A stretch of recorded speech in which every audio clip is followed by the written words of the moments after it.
Hello, എല്ലാവർക്കും നമസ്കാരം. ഞാൻ ഡോക്ടർ ശ്രീലക്ഷ്മി VS. ഇന്ന് സെപ്റ്റംബർ 21, വേൾഡ് അൽഷിമേഴ്സ് ഡേ. സാധാരണ 65 വയസ്സിന് മുകളിൽ പ്രായമുള്ളവരിലാണ് മറവി രോഗം കാണപ്പെടാറുള്ളത് എങ്കിലും ചിലപ്പോൾ പ്രായം കുറഞ്ഞവരിലും മറവി രോഗം കണ്ടുവരുന്നുണ്ട്. വളരെ സാവധാനം മാത്രം ഉണ്ടാകുന്ന രോഗമായതുകൊണ്ട് തന്നെ ഇത് പലപ്പോഴും തിരിച്ചറിയപ്പെടാതെ പോകുന്നു. ഇത് ഒരു വ്യക്തിയുടെ മാനസികവും സാമൂഹികവുമായുള്ള മാറ്റങ്ങൾക്കും കാലക്രമേണ പെരുമാറ്റത്തിൽ മാറ്റങ്ങൾ വരികയും സ്വതന്ത്രമായി ജീവിക്കുവാനുള്ള കഴിവ് ഇല്ലാതാക്കുകയും ചെയ്യുന്നു. ഈ ന്യൂറോളജിക്കൽ ഡിസോർഡറിന്റെ ഫലമായി മസ്തിഷ്കം ചുരുങ്ങുകയും മസ്തിഷ്ക കോശങ്ങൾ ഇല്ലാതാവുകയും ചെയ്യുന്നു. ആദ്യ ലക്ഷണം പ്രകടമാകുന്നതിന് 10 വർഷം മുന്നേ തന്നെ രോഗം ആരംഭിച്ചിട്ടുണ്ടാകും. ഇതിന്റെ പ്രധാന കാരണങ്ങൾ എന്തൊക്കെയാണെന്ന് നോക്കാം. തലച്ചോറിൽ അടിഞ്ഞുകൂടുന്ന അമിലോയിഡ് പ്രോട്ടീനും ടൗ പ്രോട്ടീനുമാണ് ഈ രോഗത്തിലേക്ക് നയിക്കുന്നത്. ഈ പ്രോട്ടീനുകൾ തലച്ചോറിലെ കോശങ്ങളെ ഇല്ലാതാക്കുന്നു.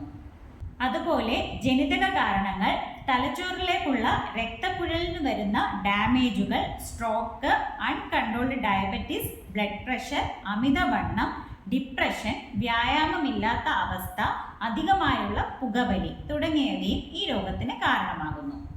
ഇതിന്റെ ലക്ഷണങ്ങൾ എന്തൊക്കെയാണെന്ന് നോക്കാം.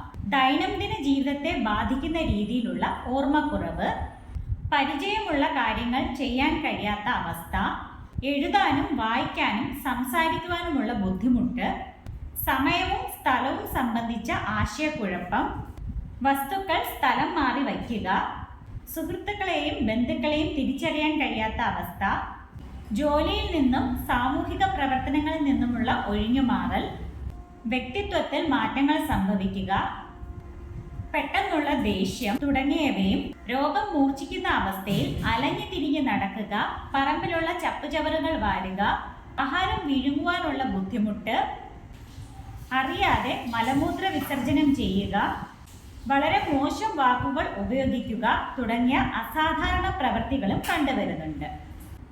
ഇതിന് പ്രോപ്പറായിട്ടുള്ളൊരു ചികിത്സ ഇന്ന് വരെ കണ്ടുപിടിച്ചിട്ടില്ല. ഇനി ഇതെങ്ങനെ തടയാം എന്ന് നോക്കാം. സമീകൃതമായുള്ള ആഹാരം ശീലമാക്കുക. നാരുകൾ അടങ്ങിയതും ധാരാളം പഴങ്ങളും പച്ചക്കറികളും ആഹാരത്തിൽ ഉൾപ്പെടുത്തുക. അമിതമായുള്ള പഞ്ചസാരയുടെയും ഉപ്പിൻ്റെയും ഉപയോഗം ഒഴിവാക്കുക. അധികം കാലറി അടങ്ങിയ ആഹാരങ്ങൾ ഉപേക്ഷിക്കുക. കൃത്യമായ വ്യായാമം ശീലമാക്കുക. ധാരാളം വെള്ളം കുടിക്കുക. പുകവലിയും മദ്യപാനവും ഒഴിവാക്കുക. വീഡിയോ ഇഷ്ടമായാൽ മറ്റുള്ളവരുടെ അറിവിലേക്കായി ഷെയർ ചെയ്യുക. വീണ്ടും മറ്റൊരു വീഡിയോയിൽ കാണാം.